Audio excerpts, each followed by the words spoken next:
consider the promise, if you let your mind consider the issues that are going on in the world more than you consider the promises of God, you will harden your heart to the Word of God, even while you come to church.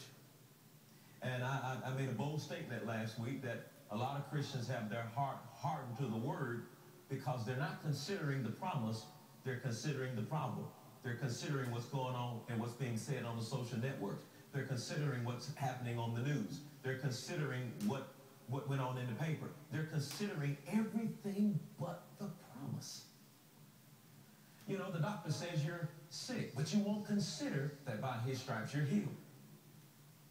The news says there's inflation, but you won't consider that God has supplied all of your needs according to his riches and glory. Hear me. What you won't consider,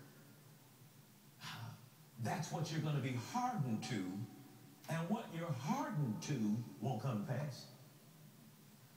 So I think I closed last week by saying we must now think about what we're thinking about.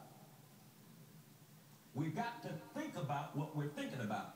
And I'm not talking about necessarily identifying the ins and outs and the details of what you're thinking about, more than for you to pause and to think to yourself, am I thinking God's promise or am I thinking the problem? And every time you find yourself not thinking the promise, that's when you take authority over your thoughts and say, no, I'm not thinking that, I'm going to think this. No, I'm not thinking that, I'm going to think this. This is something that if you want to see, a hardened heart brings about the unbelief. You get to considering the problem over and over and over again, and you start hardening yourself to the Word of God. Unbelief is automatically going to be the result of that. And the thing I'm trying to get Christians to see is you're a Christian, you love God, and you come to church. But what is it that you're thinking more than you're thinking the Word of God? How have you hardened yourself to healing? How have you hardened yourself to getting a job? How have you hardened yourself to deliverance? I'll tell you how. Because you won't think about the promise more than you think about your issue, your situation, your problem, what the news says, what's going on around you. And so what happens is we have a generation in the church today that's trying to serve God with a hardened heart.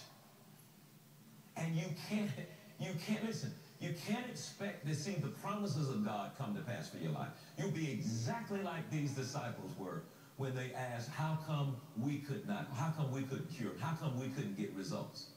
Because even though we're dealing with this issue of a hardened heart, the bottom line issue is the hardened heart has allowed unbelief to come and short circuit your faith.